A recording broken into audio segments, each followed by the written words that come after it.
La plaine, moi, j'avais jamais vu ça. Et je me souviens d'un moment, c'était très chaud. Et là, j'étais au volant et tout à coup, j'ai vu sur la plaine que ça bougeait. La plaine bougeait et j'ai vu l'immensité. Je me suis sentie comme au bout du monde. C'est Thérèse Descarrés qui m'a expliqué l'objectif de la série Franc Ouest et surtout du film d'animation qu'elle allait chapeauter cette série. Alors, on est parti vraiment de rien. D'abord, j'avais essayé, moi, plusieurs pistes avant. On avait pensé à un conte et puis ça marchait vraiment pas. Et j'avais compris que ça prenait quelqu'un qui venait de l'Ouest. C'est Thérèse qui a eu l'idée de faire composer une chanson par Daniel Lavoie, qui... C'était tout à fait justifié, étant franco-manitobain, de composer une chanson qui allait dans le sens des objectifs de ce film-là. J'ai d'abord rencontré Daniel Lavoie et je lui ai exposé l'ensemble du projet Franc Ouest et je lui ai particulièrement parlé de ce que devait faire cette chanson-là. C'était au moment où j'étais en spectacle au Théâtre Outremont. J'ai dit non, j'ai vraiment pas le temps. Puis finalement, je l'ai rencontré en 2 prises de son, en face du Théâtre Outremont, parce que quand Thérèse Descarrés te demande quelque chose, elle déplace des montagnes, elle se rend toujours...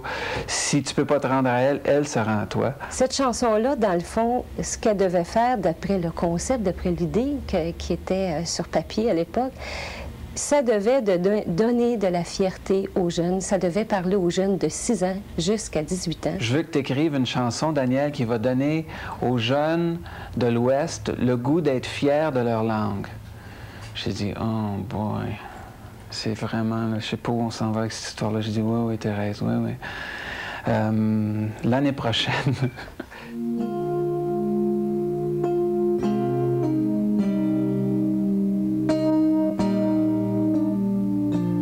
Écrire une chanson qui donnait de la fierté de la langue aux jeunes d'abord. Donc, il fallait que ça soit jeune, il fallait que ça parle du français. J'espérais toujours pendant cette période-là que Thérèse oublierait qu'elle m'avait demandé, puis elle n'oubliait pas.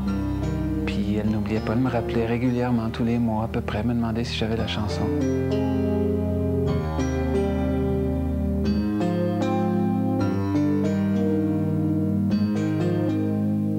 Ça s'est fait bang de même. Puis tout d'un coup, je me suis réveillé, puis tout était là. C'est Louis Riel, je pense. J'ai écrit les 4 couplets ou les 3 couplets en 15 minutes. Puis là, ça rimait en plus. Il y avait les rimes qui arrivaient tout seul. J'en revenais pas, cette affaire-là. Puis à la fin, j'ai dit, bon, mais écoute, j'ai peut-être dit jour de plaine un peu trop souvent, là, ça revient souvent, mais finalement, en relisant, j'ai dit non, c'est pas trop souvent, c'est ça.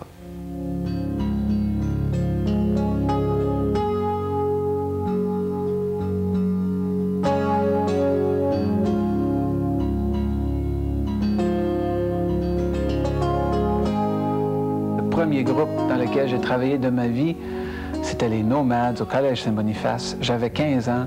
Il y avait Gérard Jean au piano, puis Gérald Paquin qui chantait, puis moi qui jouais du saxophone. Ça faisait des années que je n'avais pas pu travailler avec eux, et l'idée me plaisait.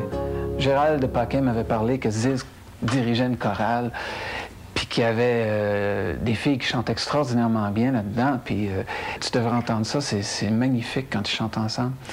Puis j'ai dit, c'est ça que ça me prend.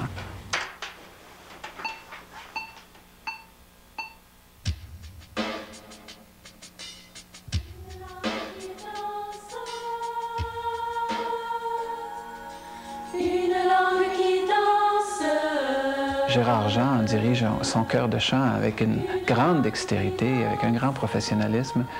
Gérald Paquin, ben lui aussi. Ça n'a pas pris longtemps que je me suis rendu compte qu'il chantait mieux que jamais, tellement que je l'ai engagé pour venir chanter les voix sur mes albums que je viens de terminer. Des milliers de mots pour le dire, comment je vis, qui je suis. C'était fini. J'ai appelé Thérèse. C'est moi qui l'appelais cette fois-là. J'ai dit, Thérèse, j'ai la chanson. Quand on a eu la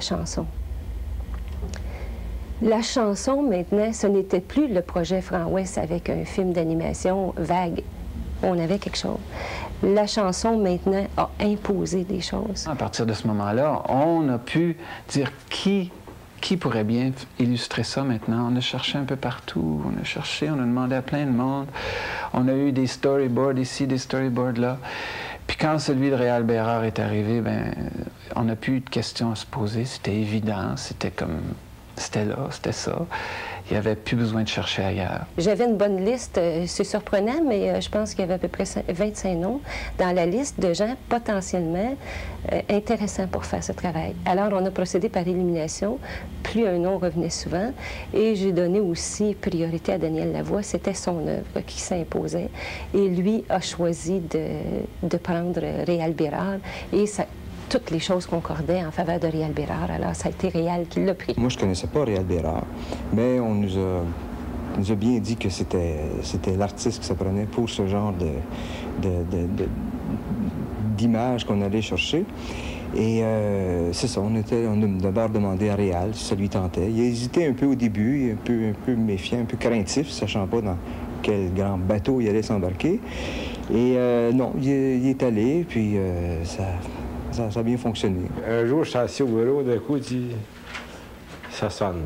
Fait que je parle du téléphone, tu sais. André Leduc au bout du fil. Il dit... Enfin, on va parler un peu d'année. Il dit... il m'a dit une affaire comme ça. Il dit, tu vois... Attends, lui dire, t'es intéressé à faire de l'animation, tu sais. Puis il va pas l'intérêt. Mais c'est vrai, ils manigacent ensemble, ce monde-là. Fait que... Je dis, ouais... Je connais rien. Je lui dis, je connais rien là-dedans. Mais il dit, si tu dessinais, ben un petit brin, tu sais, dessiner un petit brin, tu sais. Fait que, ben, je sais dessiner un petit brin, et c'est le principal. Hein. Je fais des dessins, puis ensuite, ben, on va se bout ici, on va mettre ça ensemble. C'est pas ce que... Le Duc, il est drôle, ce gars-là. Fait que... il dit, parle, Georges, en tout cas, il m'a dit qu'il faut préparer un scénario. Un scénario, ben, il faudrait que je regarde dans le dictionnaire, qu'est-ce que ça veut dire, scénario? Je ne savais pas ce que ça voulait dire, un scénario, tu sais. Les grands mots couchés dehors.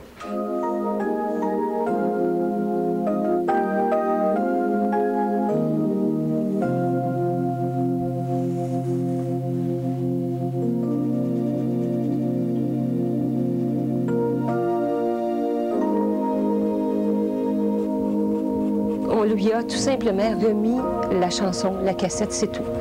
Et on lui a dit, Réal, là, vas-y, t'as aucune limite.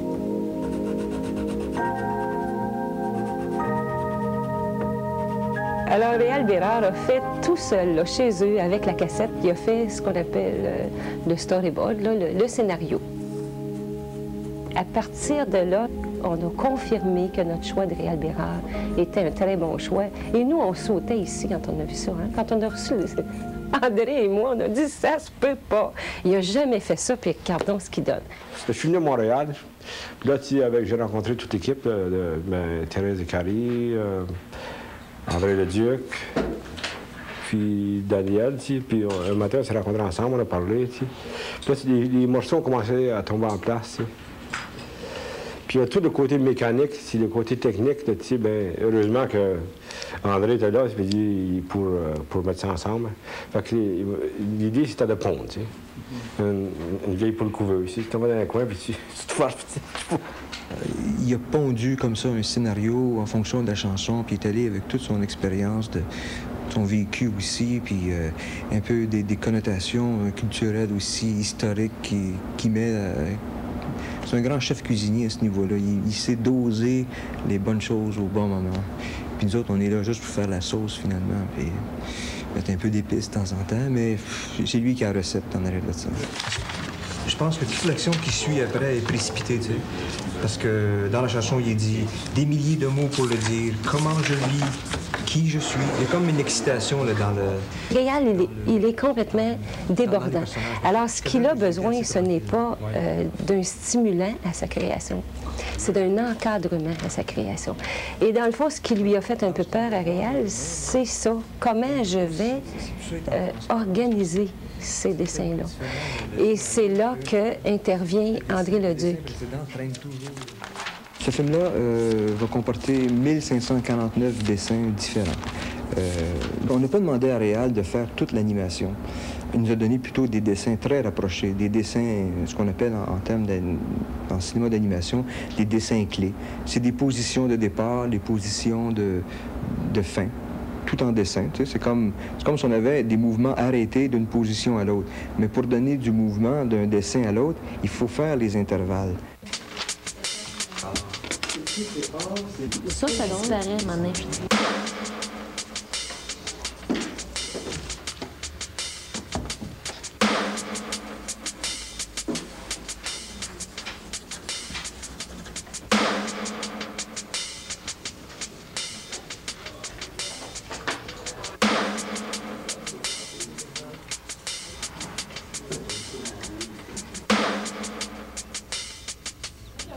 Ah oui, il y avait un dessin là-dedans. Là. C'est là-dedans où la bonne femme, le bras se trouve être par-dessus la ligne d'horizon. La moyenne de temps que prend un film d'animation d'une durée semblable, ça doit varier entre 2 ans et 4 ans. 2 ans, ça doit être très court. En fait, à partir du moment où la chanson était créée, qu'on avait choisi Réal, il nous restait 9 mois. 9 mois pour faire des centaines et des centaines de dessins. C'est pas beaucoup. Alors, ce qu'on a décidé de faire, et ça a été un choix de production, c'est de dire à Réal, Réal, tu fais tous les dessins clés. Alors, nous, André et moi, on a sélectionné, on a fait un montage de ces dessins-là. Ensuite, on a convenu avec Réal que c'était vraiment ça, les dessins clés. Une fois qu'on s'entendait là-dessus, on a engagé des jeunes dessinateurs et coloristes qui sont tous heureux de travailler là-dessus. Et Réal, dans tout ça, bien, il se sent accompagné. Réal, il voit ses dessins qu'il a créés se recréer, se multiplier, prendre les couleurs qu'il a déterminées, mais avec tout à fait la justesse. Ils sont absolument bons, ils font exactement ce que Réal voulait. Hein. Puis Réal reste le grand maître de tout ça. Alors, toute la création, elle est là. Au début, là, André et Réal, ils ont vraiment essayé toutes sortes de médiums. Et le médium avec lequel Réal se sentait le mieux, c'était des crayons Prismacolor. Et l'effet qu'on voulait obtenir, on a essayé toutes sortes de crayons, des plus gras, des moins gras, toutes sortes de techniques, mais on a fait des tests visuels. La texture qu'on voulait retrouver, qui était... Bon, c'est toujours cette cohérence-là qu'on veut avec le film. Celle qui nous touchait le plus, ça restait ce crayon-là. La méthode la plus simple, dans le fond. Tu as quand même toute la gamme des couleurs là-dedans, puis tout, ça fonctionne très bien, ces crayons-là. Tu peux faire des choses très complexes. Si tu veux t'amuser à rendre compliqué des dessins, puis Réal, dans certains dessins, il n'est pas allé de même ordre, parce qu'il a créé des hachurés avec des jeux de lumière, il y a des superpositions de couleurs. Tu superposes 3-4 couleurs ensemble, tu obtiens une autre gamme de couleurs. Tu peux faire du dessin d'adulte avec des crayons d'enfants.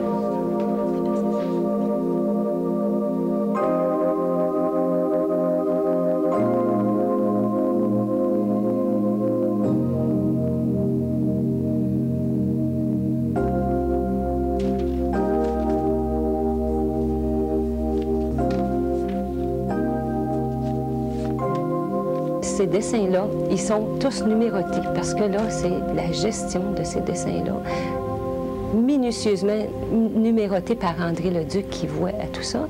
Et ensuite, ils sont apportés au caméraman.